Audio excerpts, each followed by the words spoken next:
I wanted to go ahead and welcome back to the stage Tom Kiernan, CEO of the American Wind Energy Association, who is going to moderate our final panel of today's Clean Power. Great, thank you very much, Jana, and I will echo, Jana, your thanks to Chris Brown. You can all see why it's great having Chris Brown back for a second tour of duty as chair of the board. Chris, thank you for your inspirational remarks. We are all working now to be that next Edith, Uno, or Daniel, so thank you. In that spirit, Chris, that you just shared with us, it is a real honor and pleasure for me to have this panel with us here today. My colleagues are truly great folks to be working with, and I do want to just share up front the clarity to everybody in the audience that the head of AWEA, the head of SEIA, I'm going to introduce in a second, and hydro and storage, these are great folks, and we and our teams are working really well together. And I want to commend my colleagues. Let's do brief introductions if we can. Abby Hopper. Abby's the CEO of SEIA, the Solar Energy Industry Association. Abby, do you want to say a word of welcome about SEIA and yourself, please?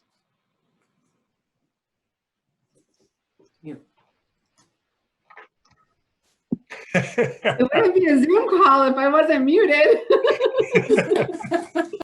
We're just keeping it real here. Sorry, guys. What I said was, thanks, Tom, for inviting me here, for inviting me to participate in Clean Power. It's a pleasure working with you and working with our teams. I really wish we were in Denver, but it was a much shorter commute to my living room to do this. I am honored to be the CEO of SEIA. We represent the solar industry in the United States. We have about 1,000 member companies in every state in the nation. And a lot of the work you were describing in your opening remarks around both where you've been, where you are, and where you're headed, we're on a similar path, and I'm glad to be on that path with you. Thanks. Great. Thank you, Abby. Wonderful to have you here. Malcolm Woolf. Malcolm is now the head of the National Hydropower Association. We've worked with Malcolm over the years in a number of different roles. Welcome to being CEO of Hydro. And do you want to say a word about Hydro and yourself? Sure. Thanks, Tom. Good to see you. Good to see everybody. Thrilled to be on this panel with my colleagues here. As quick background, NHA represents all forms of water power. So that includes kind of reservoir hydro, run-of-river hydro, pump storage, as well as marine energy technologies, wave and tidal technologies. So excited to be here with my renewable energy colleagues, and excited to be kind of sharing in this new bold clean energy future. Great to have you, Malcolm. And Kelly Speakes-Backman joined ESA, boy, you have to tell us, a year or two ago? No, it's actually been about 2 years now. 2 years, there we go. Yeah, and she's moving on 3. Yeah, and being about as busy as can be given the growth of storage. So Kelly, do you want to talk to us about ESA and yourself, please? Yeah, thanks so much for having me here, Tom. And I'm so glad to be here with Abby and Malcolm and just kind of hanging out and having a conversation from our respective living rooms. ESA is the National Trade Association for Energy Storage in all its forms. So that includes mechanical, it includes pumped hydro, it includes thermal, and of course it includes the batteries that folks always talk about. We represent a broad spectrum of members, including manufacturers. We represent implementers, so these are the system integrators, IPPs, just about every alphabet you can imagine, right? The ESCOs, and we also include utilities, and we include NGOs and all of that. So we have a really broad spectrum of stakeholders within this process, and really we're there to make sure that energy storage is allowed to participate into markets and really becomes a ubiquitous part of this new energy system that we're all here to talk about today. Great, thank you, Kelly. Again, it's wonderful. These folks, we work well, closely together, and they are good friends. So first, I think it's important for our industries to know that your representatives and teams in DC are following Chris's guidance of working really closely together. We're here, obviously, to talk about majority renewables by 2030, and it's an exciting vision. I'm compelled, before we talk about the vision, to acknowledge and ask our panel to speak to, we're a society with some serious challenges right now. We've got a global pandemic. We have a recession. climate change is happening and will be happening even more, and obviously some serious social injustices in our country. And I'd love to at least have some comments how you all are thinking about that from a solar or other perspectives. We do need to understand where we are to help guide where we're going. So any initial or opening thoughts about kind of where we are as a country before we get into the vision and the future of where we need to go as industries? Anybody? Abby, maybe if I can toss it to you. Do you have any guiding thoughts on where we are? Yeah, no, thanks, Tom. And I think we won't surprise anyone to know we've chatted many times in advance of this and sort of all acknowledged the need to kind of mark the context in which we're having this conversation. Obviously, the COVID crisis, we're not even together, right? So it's having an impact on how we gather and how we do our work. But certainly on the solar industry, it's having a really devastating impact in terms of job loss and project delays. And we're going to talk about the 2030 vision, which remains incredibly bright, to excuse the solar pun. But there are some real immediate challenges that we're super concerned about, and happy to talk more about those. I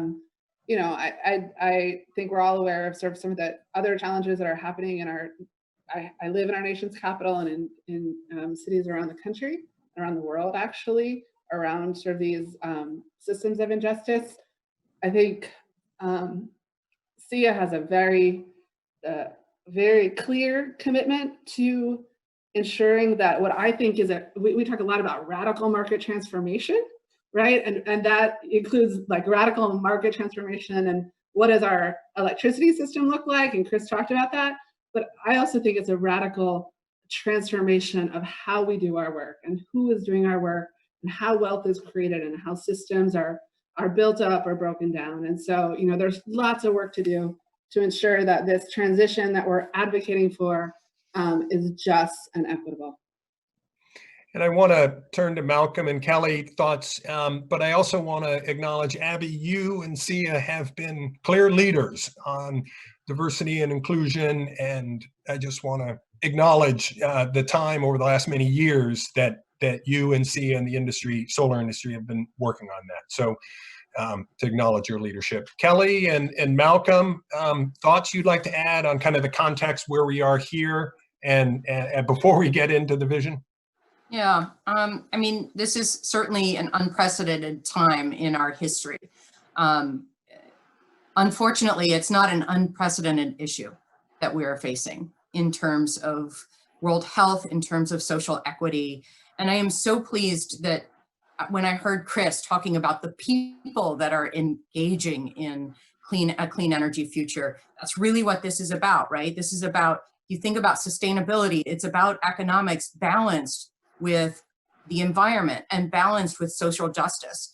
And so I'm really excited to be talking about this, and the principles that we've come up with are really very much aimed toward balancing all of these issues that are facing us. And other than that, I just want to get down to how we can make our world a little bit better, because I don't want to focus too much right now on.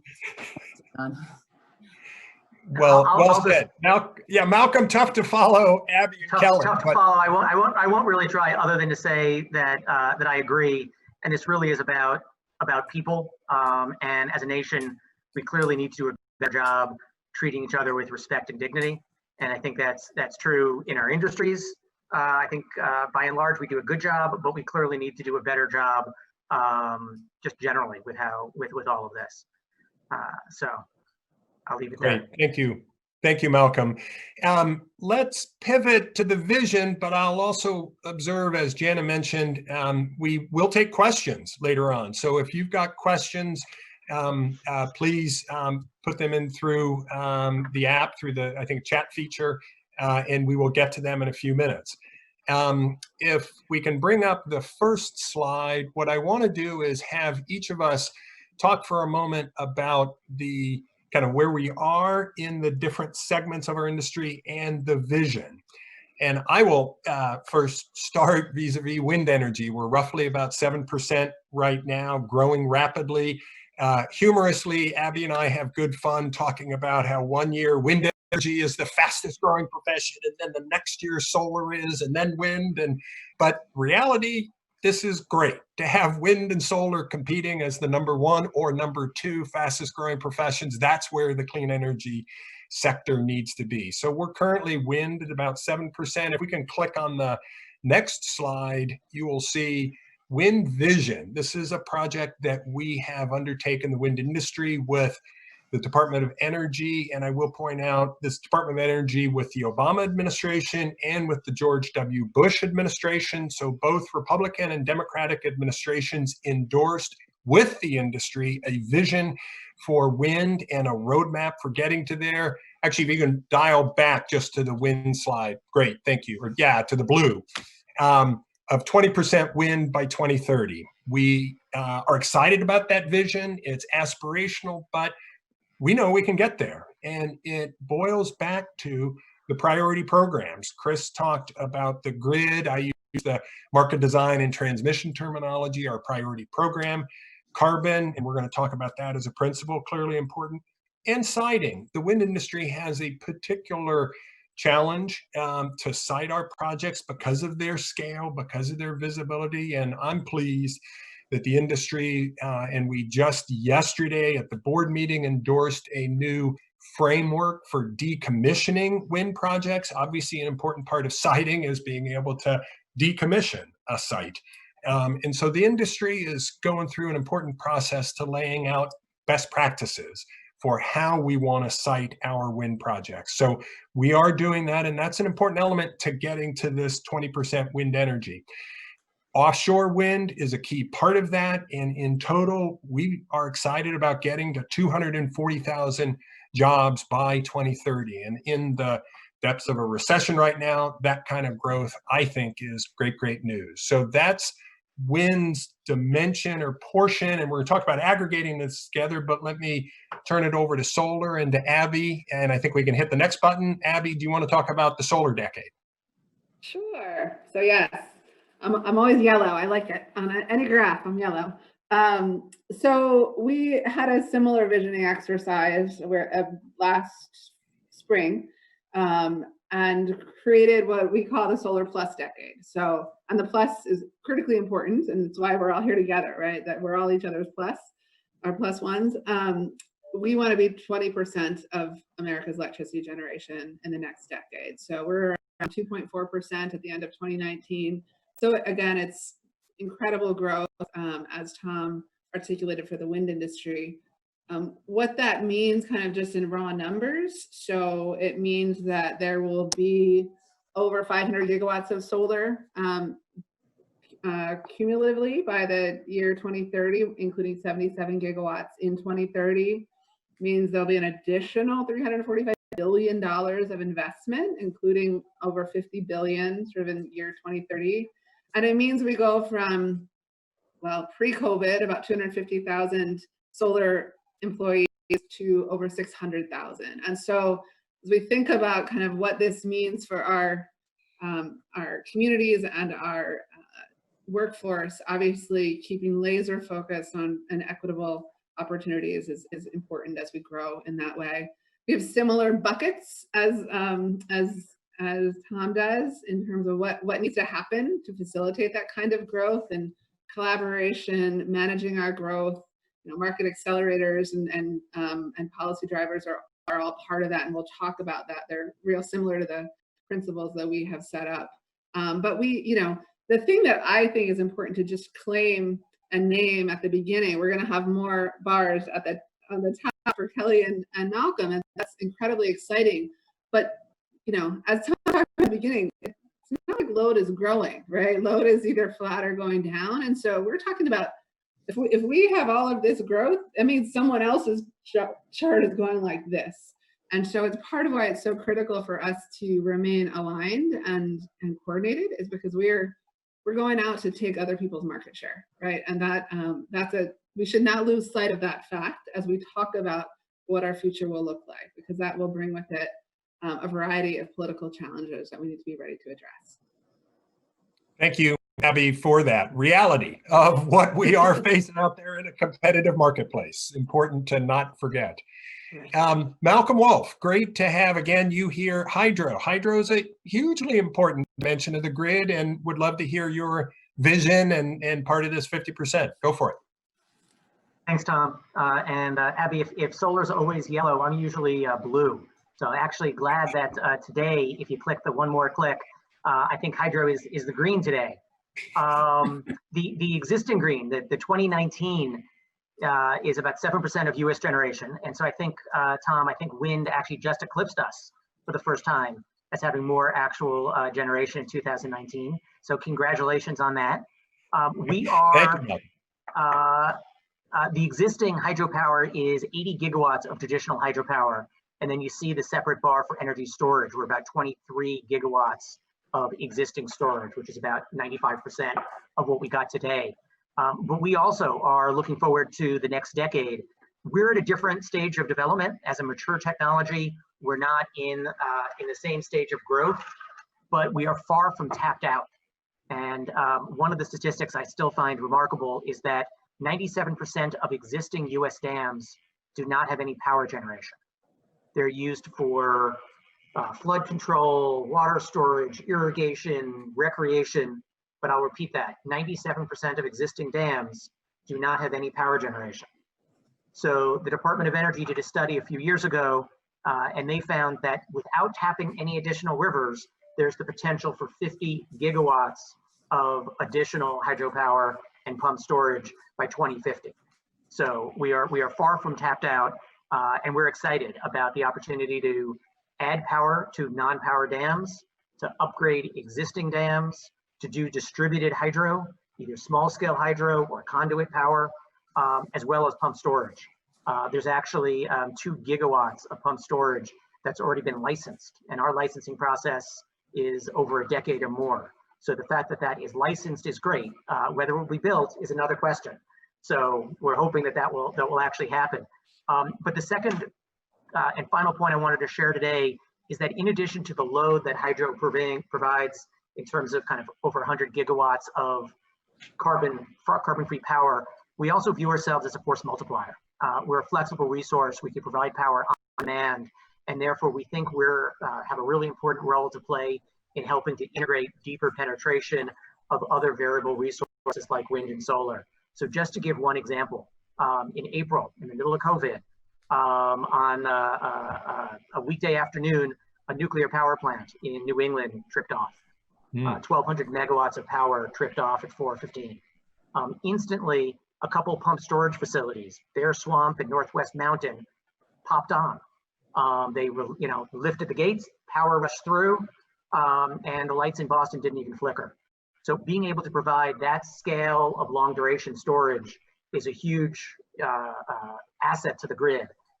Whether it's a nuclear plant tripping off or a cloud bank over Phoenix or just variations in offshore wind, to have that kind of flexible resource, we think helps us not only add carbon-free power to the grid, but to help all the other resources get to even deeper penetration. Great, thank you very much, Malcolm, for that vision, being part of all of this. Now, Kelly, everybody loves storage. Give us a summary of your dimension of this vision of majority renewables, please. Yeah, I feel like that sitcom, Everybody Loves Raymond, around here. It's pretty awesome. If we can just advance one slide first to kind of lay out the rest of where we see the upcoming 2030 vision, where, when you look in total 100% of the grid, we have a common vision. If we stick to our principles and we stick to our working set of policies and collaborate together, that we can get ourselves to a majority renewables. And I think that's really exciting. And I mention that because if you'll go to the next slide, please, next step, please. We see energy storage being a big part of that, being a supporting network of 100 gigawatts of new energy storage by 2030.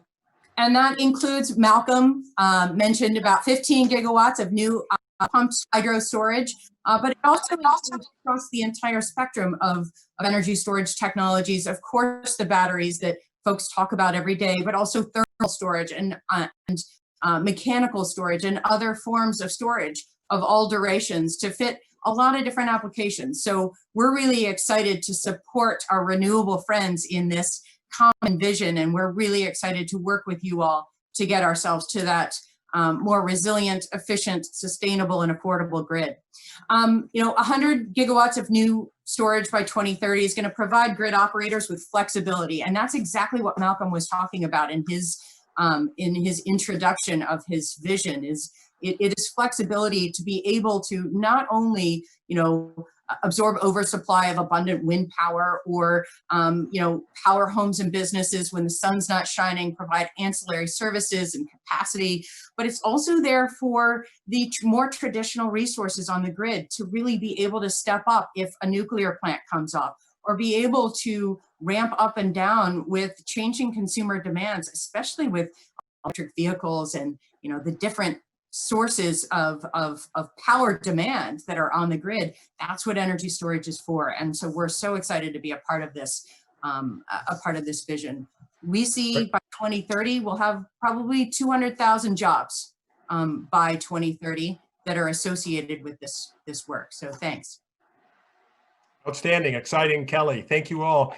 Let me ask a broad question to all of you. We all spend a lot of time, whether it's up on the Hill or in state capitals, talking to political leaders in this or other administrations. How important do you think a vision like this is, to be able to start some of the meetings saying, hey, we see 50% renewables by 2030 or more than that, and here's where solar fits in, or hydro. Do you think the vision will be helpful in a substantive way? Will it help your association or your segment of renewables? Thoughts on how important the vision can be for you and your groups? Who wants to jump in? Malcolm, you're smiling. I'm going to pick on you. Smiling. We're all being polite. I think it's hugely important. I think having this kind of vision really sends a signal to both the political world as well as investors in the marketplace that this transition is coming. As you kicked us off, Tom, it's economic now. The economics are driving this transition, and having this clear vision is critical. It wasn't that long ago when this industry used to be called kind of alternative energy.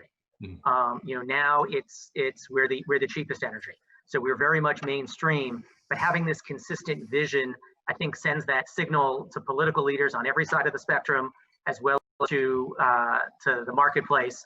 And it also shows how these technologies really do work together. We help balance each other. And I don't think any one of our technologies could ever be 100%. But because they do have different attributes and can complement each other, I think this kind of shared vision is critically important to show folks.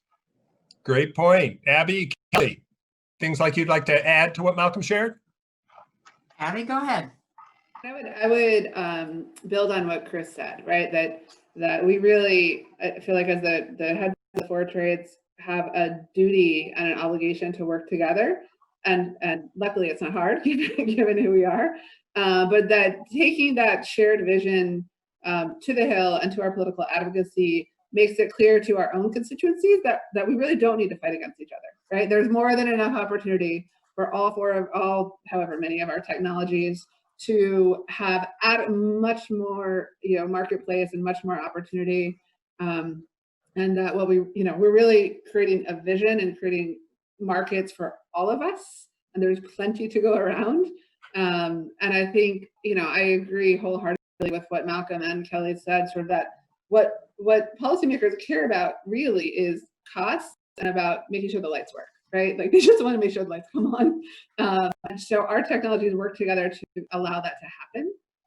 And when we can share that vision of how we can make that happen in a sustainable, a just, and equitable, and an affordable way, kind of solved all the problems. Nice. Kelly, anything to add on the vision and achievements? Yeah, I would just add that, you've heard it, Tom, you've actually prompted me to say it a couple of times. It's really consistent with who we are as an industry, right? So energy storage, there's no reason for it to exist even without other resources to help support, to enable a cleaner grid, to enable more reliability and flexibility. And I'm gonna throw it down now, Tom. that my friend Catherine Hamilton always says that it is the bacon of the grid. It just makes everything a little bit better. So, I think it's not, I mean, it is consistent with what we've been going to the Hill and into state legislatures and into regulators with before. Storage is there to enable a cleaner energy future. It's there to enable more efficiency on the grid in terms of the resources being utilized fully, as well as incremental, upgrades of transmission and distribution lines. It's there to be supportive of all the resources out there. And we are just more than happy to help the resources that make cleaner air for all of us in the future. Great. Kelly, I have one question coming in from the audience, and if I can send it to you, because it relates to the chart, and it's about, can you say a word when we had the storage chart, there's a green and there's an orange section. Can you talk about the two different parts, please? Yeah, and I'll ask to be tag teamed with Malcolm here, because about 85 of those gigawatts are a combination of batteries, of all forms of batteries, lithium ion as well as others, although lithium ion batteries really sort of dominate the market today. We see a little bit of a stratification of various applications of batteries. So the 85% is made up of batteries, is made up of mechanical storage, it's made up of thermal storage applications, and then that 15% or 15 to 16 gigawatts of new energy storage is made up of the pumped hydro side of that. And that's green that you see in the bar. Malcolm and I have a little bit of overlap since he does hydro and we represent pumped hydro as well, but it's a happy overlap in that it's meant to make, the grid more flexible. Malcolm, you want to? No, that's exactly right. And so the green in the chart is all hydro and pump storage. And you see that we've currently got 23 gigawatts of pump storage on the grid, and it grows to 40 gigawatts under this scenario, which is great. But the complementary asset of other forms of storage to get us to the goal of 100 gigawatts of storage just adds more flexibility to the grid and is a good thing for everybody. I'll note there's already 20 gigawatts, even more than this chart shows, that are in the FERC licensing pipeline for pump storage. So we think that this is a great resource as we're going to deeper decarbonization. California and other states are realizing they really can't balance the grid without more flexibility. And so more and more models and data runs are showing the need for large scale storage, and we think pump storage and utility scale storage has a huge role to play. And I should add, just to throw my job numbers into the mix, when DOE did their analysis a few years ago, if we were able to achieve the vision of 50 gigawatts by 2050, it would bring the hydro universe to about 200,000 jobs, which is almost triple where we are now. So huge jobs potential in all these sectors. Great. Thank you, Malcolm. I'd like to now transition to the next part of this vision, if we can jump to the next slide. And this is about, vision is great, numbers are great, majority 50% is great, but we also need to talk about what are the means for implementing that vision. How do we, as different segments of an industry, better work together? Where and how do we come together? So the associations, in particular, these four CEOs, we debated, discussed, have over a long period of time kind of shared our different plans and figure out where we come together. And we came forward with these four principles that I think are quite important. And I don't want to run through them. You can read them well, but I do want to talk about them for a bit. And Kelly, you and I had some extensive discussions on the grid and talking about different dimensions of kind of the grid of the future. Chris talked about as well. Kelly, can you say a few words about the definitions that we ended up with for the grid that we need going forward? Sure. Appreciate that question, Tom. And I always appreciate going head to head with you. It's so much fun. We have lots of great conversations. But, we have said within the storage industry, so those of you who are involved with ESA won't be surprised to say that, when we talk about a vision for the grid, it is resilient, it is efficient, it is sustainable, and it is affordable. And those are parts that are so important. Of course, we need resilience and reliability, to keep the lights on, because no matter how much we change the operation of the grid, consumers are going to still expect the same product. They're going to expect to still have reliability. They're going to still expect affordability.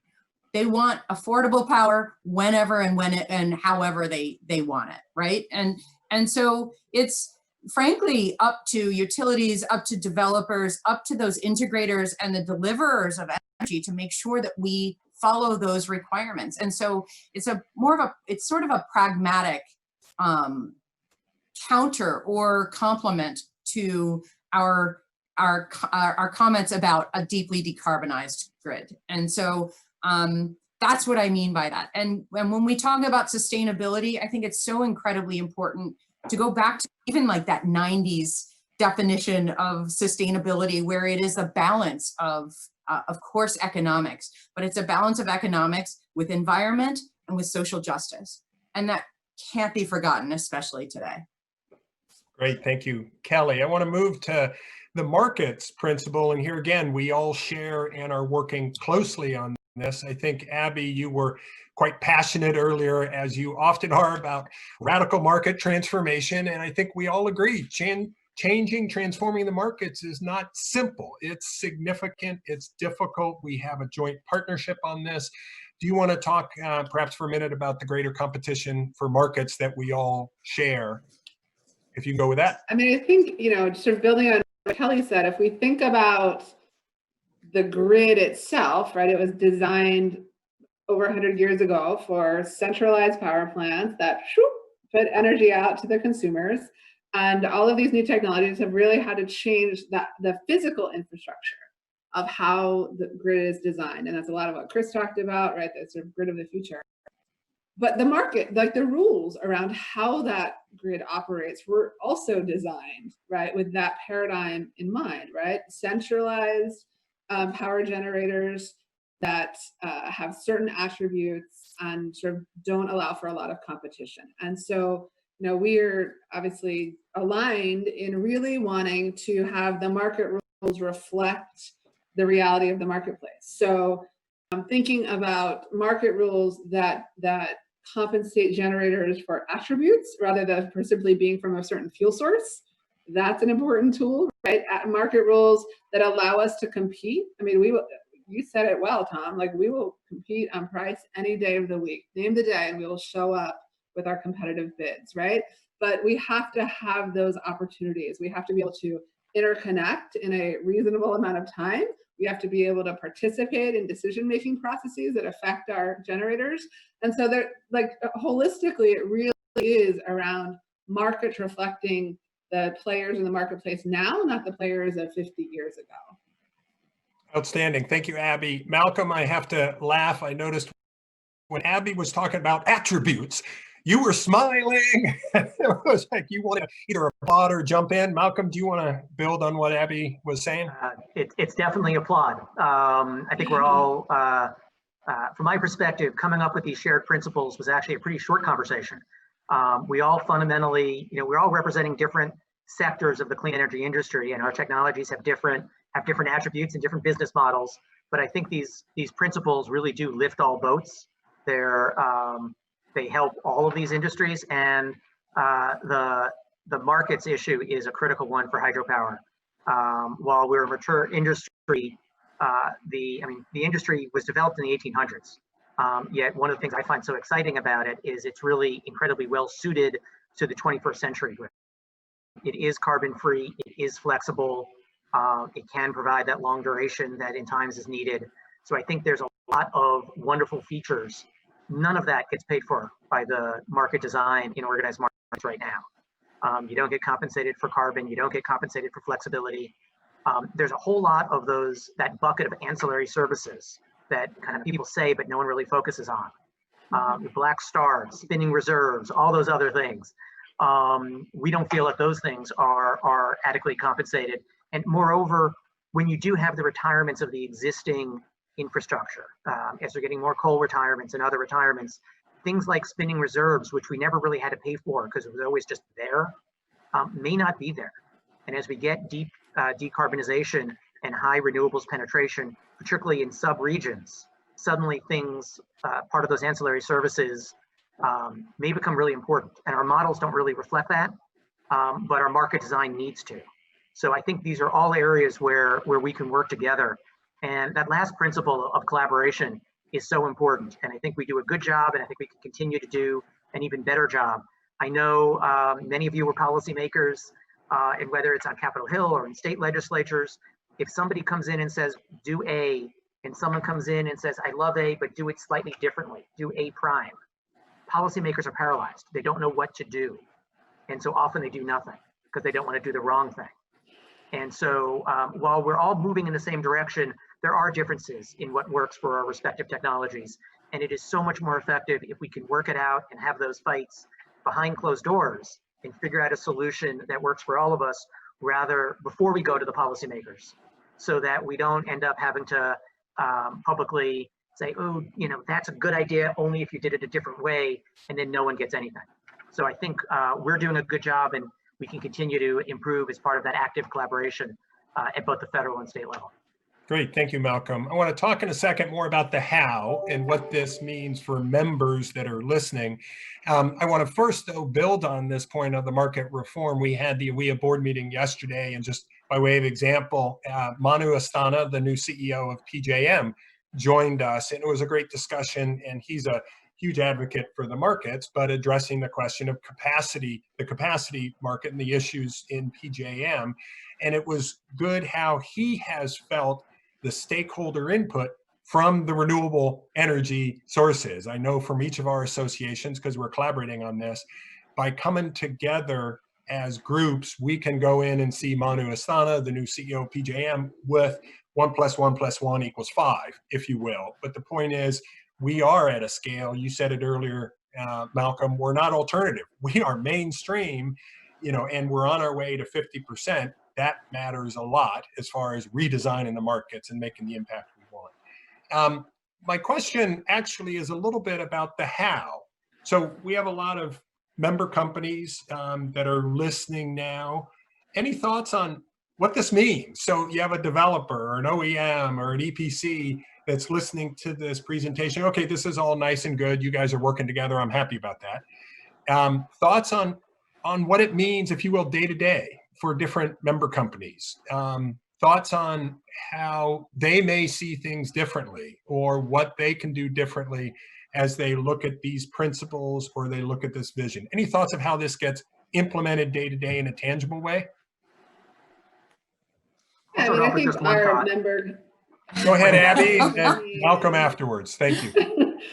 I think our member companies look to us to say, guys, figure it out and don't waste my time. So for example, you know, carbon is critically important to the solar industry. I know it's critically important to the wind industry. I'm guessing it's pretty important to everyone else, right? And so similarly, like we wouldn't go to a policymaker's office and have 4 different versions of a good carbon policy. We should not ask our members to have to weigh in on 4 different versions of a carbon policy. Like we should do some of that work, and we have started to do some of that work ourselves so that we can have a renewable carbon policy that benefits all of us, right? That's one example. I think also about sort of geography, right? Like think about New England, right? New England, the resources, the solar resource in New England is actually amazing, and there's strong policy support there. Obviously, strong policy support for offshore wind there. Strong, I think, for hydro. And like, so what does that look like, right? As states think about what their own energy future looks like, how do we work together as the trades to help them create that vision that has offshore, for New England, offshore wind and large, you know, distributed solar? Like, how do we pair those and present policy options together in those regional markets? And I think there's similarly transmission, right? Like the transmission lines don't care where the electrons come from, right? So we should be working together to facilitate more transmission to get electrons to people that need them, whether they're wind electrons, water electrons, or solar electrons. Malcolm? Yeah, along those lines, I think we need to think collectively as we work together. Just as a company can't just focus on one sector and ignore what's happening in other sectors, because it's going to impact certainly what his customers are buying. So you need to look around the sectors. I think we need to be thinking a little more holistically. Particularly, I'm thinking here about state clean energy standards. Historically, 30 states have renewable portfolio standards, and they were created in a different generation. I mean, they really were created to try to encourage alternative energies like wind and solar. And so they talked about wind and solar and carving these out. And I think that was great. But as we're now moving to a new era where we're talking about a zero emission grid, that needs a redesign. And so I think that's something that all of us could work together to try to figure out. So it's not simply taking the old RPS and changing the number to 100%, because the goal is different. If we want a zero carbon grid, it has to be designed differently, and we can't just ignore that. And I think, candidly, it's our job to educate policymakers that it's not as simple as just changing 25% to 100%, because then the grid's not going to actually function. So I think there's a lot of things that collectively we need to do so that we're rowing in the same direction. Great, great, great. Let me go now to a question that we received from the audience. We talked a lot about economics. Just one thing I wanted just to add to that question, if you don't mind. Please. You know, I would just say also that one of the things that we can do to implement is not just looking at the legislative work that we all have to do together, because we run into each other, you know, early and often enough on that, which is really awesome at the federal level. And I think what Malcolm mentioned about the state level is important as well.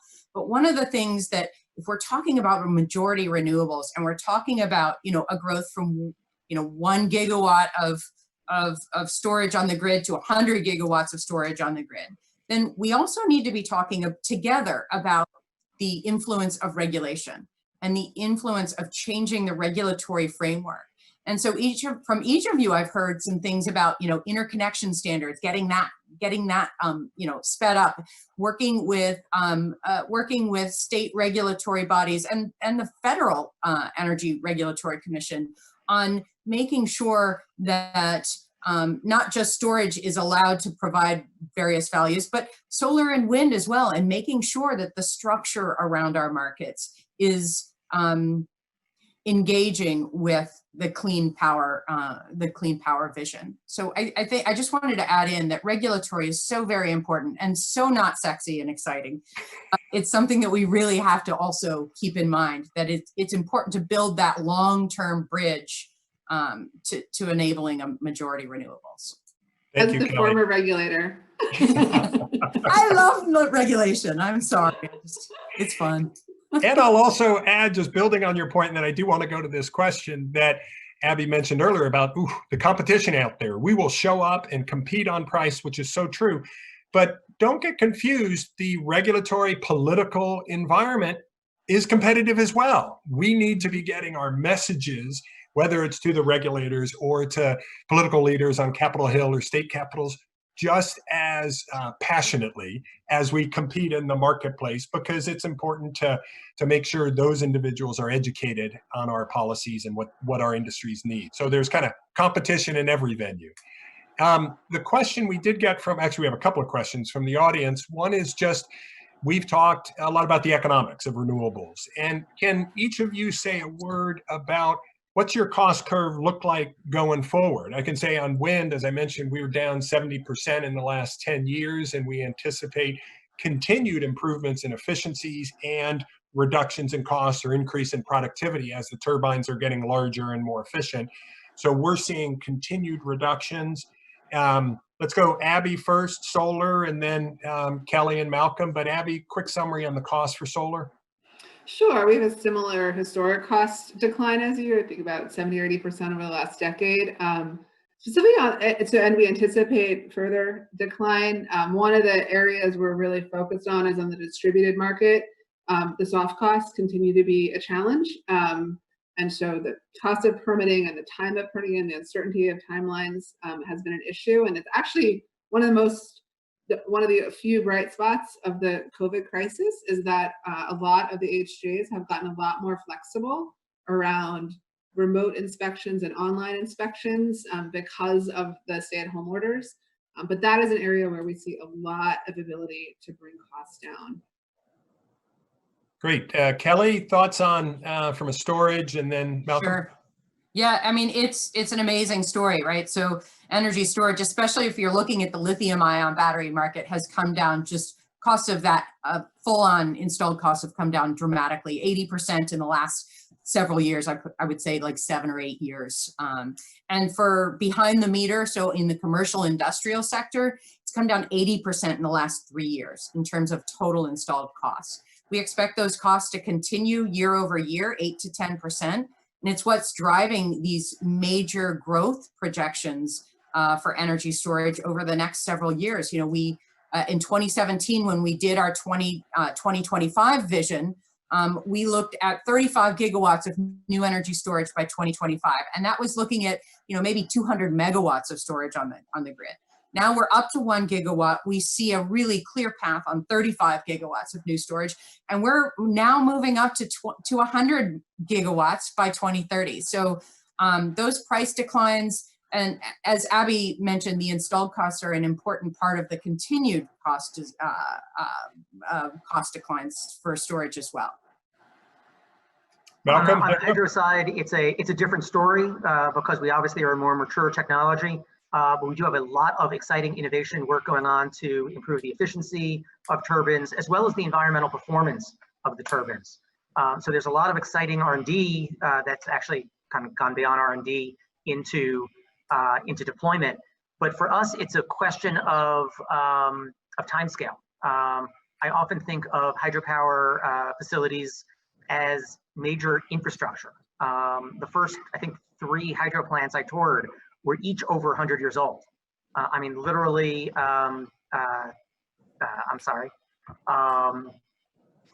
Edison had toured these same facilities that I was touring, and it was the same generators. They're still operating 100 years later. So one of the challenges we have is kind of this apples versus orange comparison. You know, our cost versus the cost of a facility that's going to be there for 15 or 20 years is frankly a difficult challenge. But when we look at the time scale as an infrastructure investment, as a hedge against other risks, and then hydro as well does provide all those other benefits in terms of dams providing flood control and irrigation. So it's a very complicated kind of apples and oranges formula for us. But look forward to kind of coming up with the right market design rules so we can compete in the marketplace. Great, thank you. I've got a couple more questions. I want to take time for one question, and then I want to frankly have some closing thoughts. So I'm giving you a heads up if you've got any closing summary on this vision and how we move it forward. But one of the questions, and I want to put it out there, important, the question is, our industry is fairly homogenous. How are we working in each of our organizations and with teams to promote diversity in gender, skin tone, and background? What strategies have been successful? What can we do better? So thoughts, and Abby, I gave you credit earlier. Would you mind leading off? I know SEIA's been a leader in this front.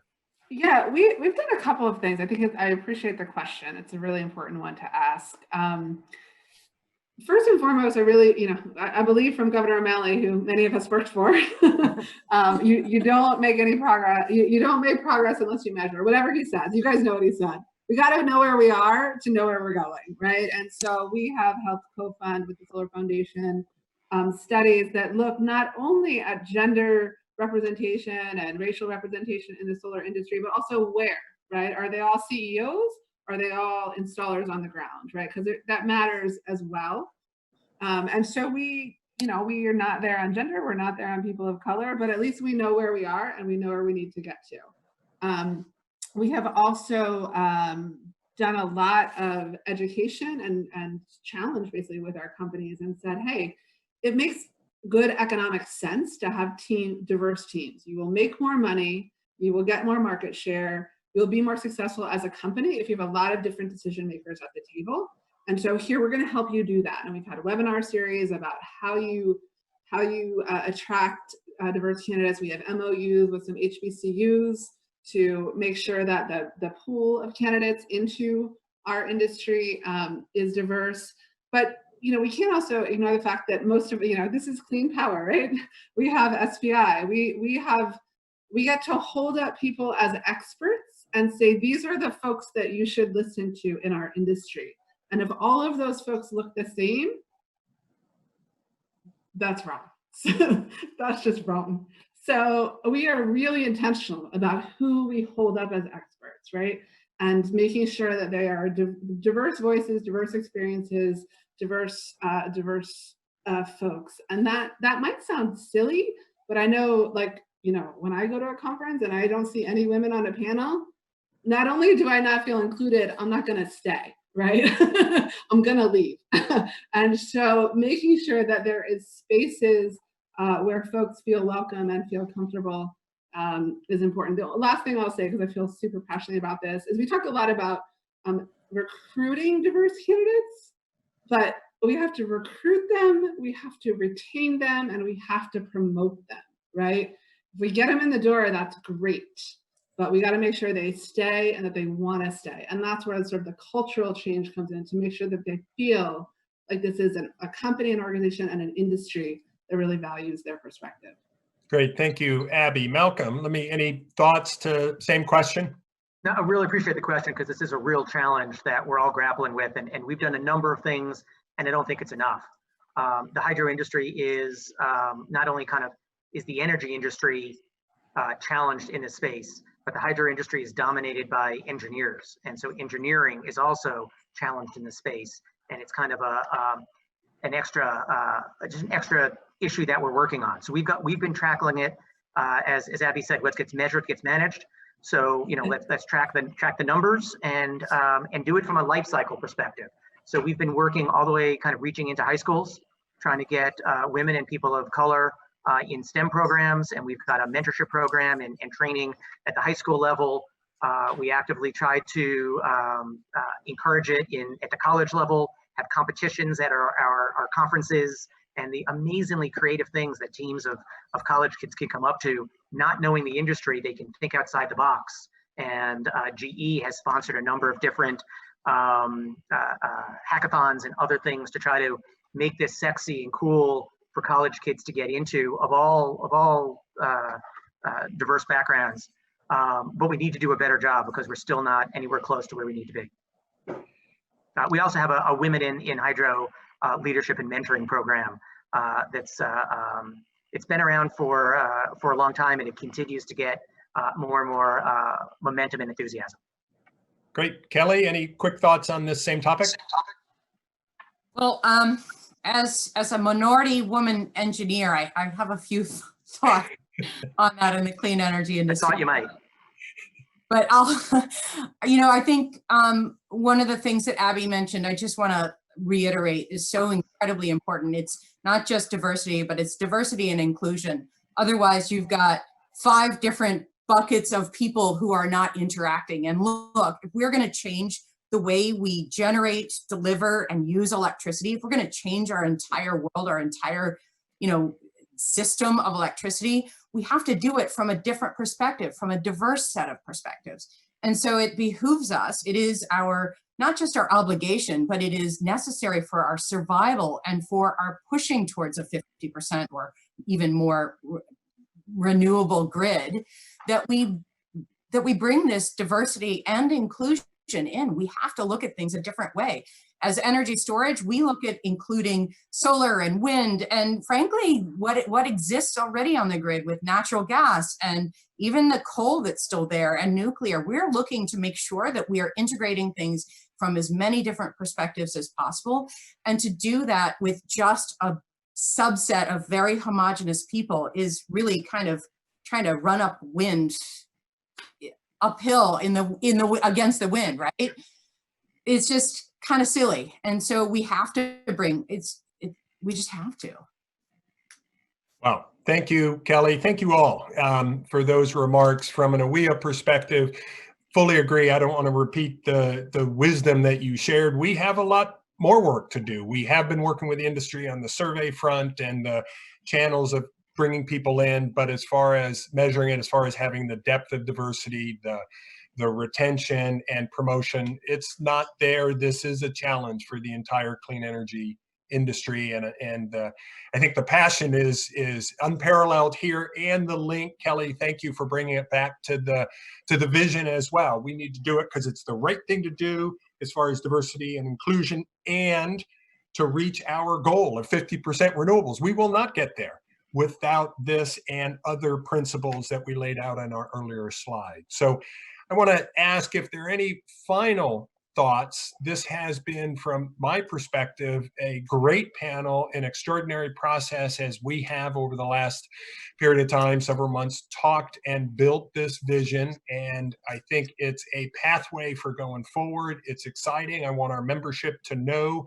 one, of the vision, and two, of the coming together of this industry. And I think this panel is emblematic of the future of the industry coming together. So first and most importantly, I want to thank you, and I want to see if there are any closing thoughts. And I'm going to go Malcolm, Kelly, and then Abby. Malcolm, any quick closing thoughts? Sure. I just want to thank you, Tom, and everyone from AWEA and my colleagues on this panel. This has been a great conversation. Really appreciate you for pulling together not only the panel, but helping to convene the broader shared vision. I think that together, that's what it's going to take to achieve a majority renewable in the next decade. I think that kind of big goal and us working together to get there. Clearly, the energy system's undergoing a fundamental transformation. It's becoming more renewable. It's becoming lower carbon. It's becoming more decentralized. I think all those things are great. It all needs to work together. Hydro, I think, has a critical role to play in making it all work together, and look forward to working with everybody to make this next decade achieve that goal. Thank you, Malcolm. Kelly, final thought. Yeah, well, first of all, thank you so much, Tom, for including me in this conversation. It's always a joy to be with my friends, and I especially enjoyed this platform more than I thought I would, because it's kind of weird doing the Zoom thing all the time. But I just wanted to also just say that now more than ever, it's this active collaboration that we're talking about that is so incredibly important.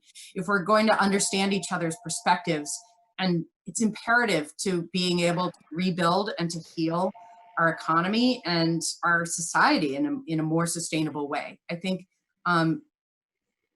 it's so interesting, going back to what Chris said about bringing people into this equation. That's exactly what this is. If we're going to be doing this, it's people that are going to make this change. And so I appreciate your including me in this conversation, and for bringing me up to the stage with you. All righty, Kelly, thank you very much. Abby, a closing thought for us. Yeah, thank you. Thanks to my colleagues Malcolm and to Kelly and Tom, to you for hosting us all. This has been a great conversation, a great process. I want to make sure we don't bury the lead. Like 50% renewables in the next decade is radical market transformation, right? Like, and the fact that four of us agree on this and are willing to put the power of our brand and our associations and our companies and our political capital behind it is incredible. And so, we can talk about all sorts of different policies, but the vision is important. And so I want people to remember that. But I think you've heard from all of us that the vision is one that is predicated on justice and on equality and equity. And, without that, none of this is worth it. So I think you have a sincere commitment from the four of us to make sure that happens. Outstanding. Abby, Kelly, Malcolm, thank you all for joining us. I'm not sure what the virtual applause, how we do that, but thank you all very, very much. Appreciate the partnership and coming here today with us. So thank you all. And I think we're going to invite now Jana back to the screen here, to the stage. Jana, I hope that was a good discussion. You've been observing it. Do you have any closing thoughts? And then maybe there's a toast for us that we can get to. But Jana, any closing thoughts or input or data from your end? Yes, thanks, Tom, and thank you to the full panel. That was terrific, and I think gives our audience a lot to think about. And I wanted to share some good news with Abby. It's not just the four of you that think that we're going to get to 50% renewables by 2030. We have the results of our polls, and it's actually 46% believe we will be at 50% or higher by 2030. We have a very optimistic 3% that believe we will be at 60%, more than 60%. So a strong plurality see that vision of 50% renewable by 2030 as achievable and likely. So we're excited to be a part of making that happen, and are really grateful to the panel for all of your insight in that, on that vision from your really important perspectives. We had another poll that we are thankful for so many folks taking, and it was, what driver has the greatest potential to deploy renewables? And there was strong support for two, I would really say, and it is transmission at 28% and carbon policy just behind at 22%. Also, shout out to Kelly Speakes-Backman from storage, which was in third place at 15%. And I think everybody knows the important role that energy storage is playing in the transformation of our electric grid. Wanted to mention just a few other items before we get to our special end of the day toast. We have a great lineup for you all tomorrow. We've got this shown on the screen, so please take a moment. We will also send you an email with a specific way to log in for tomorrow. So we've got a great panel focused on energy markets. Definitely something you don't want to miss. It came up today, and I know that we want to really dig in. And we've also got an important financial market. So both energy markets and financial markets, and those two things have got to be working to really help us realize that 50% renewable by 2030 vision. One final thing that I wanted to mention, one core value that we have from AWEA, and I know this industry renewable wide shares, is a commitment to doing good for others. So every year at Clean Power, when we're there in person, we do have a charitable activity. We've made kits for veterans, homeless veterans. We've planted trees. We've done a wide variety of activities. This year, since we're scattered all over the place, everybody has a local Red Cross. And I'm sure everybody heard this, but during the initial beginnings of the COVID-19 pandemic, there was a severe blood shortage. It hits close to home. One of my dearest friends' fathers is going through leukemia treatment right now, and that was it has been a significant challenge in his treatment because there was such a shortage of blood. So she did a personal plea, and we're excited to then have this industry-wide. So please take time to donate blood and follow the instructions. This will go out in an email as well, but not that we care about credit, but we just want to show the collective value and the collective good that this industry can do, and we all work together. So take a part in our blood drive, and it'll feel good doing it, except for the little stick, but it's really not that bad. So please take a moment to do that. And then I'd like to welcome back to the stage Tom Kiernan, our CEO, for our closing toast.